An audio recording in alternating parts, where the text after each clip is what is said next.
Hey everybody, I am on for the midweek message reveal Wednesday, October 25th. It's going to be a little bit different. I'm just not feeling like having my face on camera today, so I'm just going to go with it and honor how I'm feeling. And maybe you're feeling the same. There's a lot going on energetically. So much happening here with the full moon lunar eclipse on the 28th in Taurus. It's really going to be putting us through the closing cycles here for those of us who are fixed signs. That's Scorpio, Leo, Taurus, and Aquarius. There's a lot that's been happening with us through the transit for the last couple of years, and that is coming to a close. Everybody else, I mean, there's stuff that's happening energetically in the collective. We have welcomed ourselves into Scorpio season. I myself being a Scorpio with a Scorpio stellium, meaning that I have a lot of Scorpio in my chart, really feeling the energies of this time. And Scorpio being a transformative phoenix-like energy, the fiery water sign, as a lot of people like to put it, is really bringing forward a desire to kind of go into the depths of the shadows and come out and renew and become reborn through all of the things that we learn through this kind of process. Like if you think about fall is when we are heading into the winter, when things are starting to decay, right? And these are the things that we find within ourselves. Okay, so I'm going to go ahead and get started with the cards here and let me know what you think about this. We're just going to try it this way. All right. So we have our 3 cards. I'm going to start with group 1. See if I can hold this here. And if you chose 1, your card is End of Days. I am instantly drawn to the galactic mandala shape here in the center. And what this brings forth for me is the understanding that impermanence is the one thing that we can count on. Change is the number one thing that we have in our experience. And I think of watching these Tibetan monks create this amazing mandala on the floor of a Tibetan temple in a monastery, and creating these amazing sand sculptures, and just by hand, by memory, with these little fluted sand sort of, I don't know, I can't even explain what it is. If I can find a video of it, I'll post it here. But this is exactly what it's drawing to me, is the image of the sand being created here, and at the end of their time together, where they create this amazing landscape, this beautiful artwork, they take these huge, beautiful brooms and they just sweep it all away. It's gone. It will never come back. It will never look the same. Every time, even if though they've memorized what these things look like, it'll never be created the same. It'll never exist in the same way, yet it always will exist because its energy is in the field of reality of this space and time. So the End of Days for me, for those of you in 1, is more about the fact that you're experiencing deep change, and you're experiencing at times loss of things that you have tried to hold on to are coming back through again in a different way, and are also kind of literally slipping through your fingers. And that's okay, because you will come back again. It will come back again, maybe in a different form. Maybe it'll look similar. Maybe we're talking about relationship or career path. Maybe we're talking about a possession. Maybe it has to do with a feeling that you haven't had for a while. You might be experiencing dreams again that you haven't experienced, or things that you haven't thought of for a while.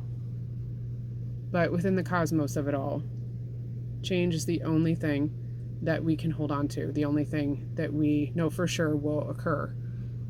And the message there is to stay in the present moment as much as you can, and to appreciate what you're going through, regardless of how it feels, because that too shall change. Okay, so that's 1. I'm gonna move on to 2.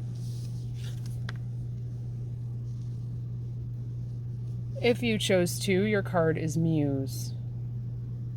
Really drawn to the beautiful, uplifting eyes here of this face. A muse is an entity that, the great artists used to pine upon a muse, someone to create from, to gain creative energy from, to be an inspiration. And what's happening with you two is that you are finding that your muse is actually yourself. It is the cave within. It is the space within yourself where you find that there are maybe secrets or topics or things that you've maybe forgotten about that are coming forward and are acting as an inspiration for you now, and an inspiration for your own change and your own growth. And creatively, this is setting a different spark in you. Really drawn to the color of this green that's in the background that's coming through and really making me feel like these orbs about the heart chakra, the anahata chakra, the connection to the pulse of the earth. This new practice or desire, whatever is being charged for you here as your muse, the thing that you're most interested in, even if you look at her eyes, they're this like gray-green with this upturned smile. This is fueling you, and this is a creative passion that's wanting to come into your experience. Are you making space for it, though, is the question that comes to mind. And I'm hearing time, more time to the self. Are you making some space and some time for you to be able to access these downloads of information that are coming through? The new information that you might be receiving regarding the next path to take or the next thing to do in order to get you where you want to go. Are you open to it? Are you allowing yourself that space to see that it's always been within you? Can you unlock that little chamber within yourself? And this may have a good connection to your inner child. If you can think back to whenever I say inner child, what age are you in your mind? Connect with that version of yourself. Connect with that age. Think about the things that you liked, stuff you like to eat, stuff you like to play with. Maybe what you wanted to be when you grew up at that time. We always change those things with our desires and likes when we're little people. Is that coming back to the forefront? And will that be the thing that sparks you? Will you allow it? And will you make it a priority so you have time to do so? Okay, that's the message for 2. Moving on to 3. If you chose 3, your card is blessings. Beautiful card. Drawn to the stars because of the 5 points. 5s have to do with deep changes. You're being blessed here through an opportunity 3. See, I can't even stop saying 5. That wants to usher in a new chapter in your life. And the blessings are going to come from above as well as from below. So not only coming as a gift, in a sense, from your higher self and the greater beings from source that you're open to, but also through the groundedness that you have become here with the open hands. You're actually allowing yourself to receive and gotten into a state of receptivity. And this receptive mode is going to allow you to really hold on to the things that are coming through. And these blessings are going to look different. They're not necessarily monetary. They're not necessarily having to do with things that you can spend, but more about the things that you are really truly grateful for. You've moved into a space of gratitude. And through this gratitude, just like the filigree that's coming up here from the ground, it is growing and it is allowing you not only to be a part of what is coming towards you, but you're also giving back. So this is reflexive. The blessings that you receive are also ones that you have given.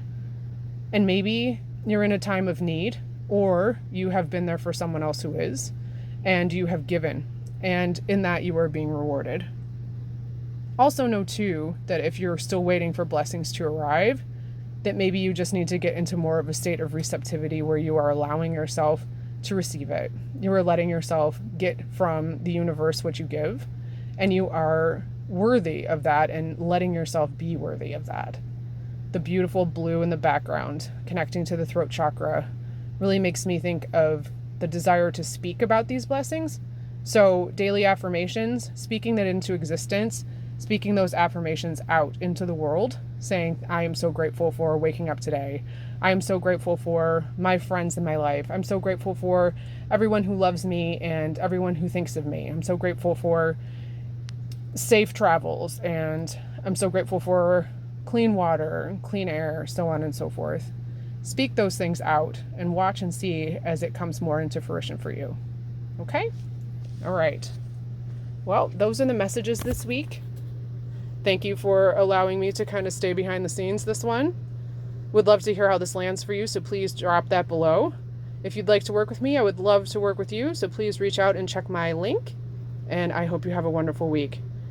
Know that you can really use a lot of the energy that's coming through here with the eclipse to kind of release and let go all of the funky stuff that you might be feeling at this time, and know that I'm thinking of you. All right, lots of love. Peace.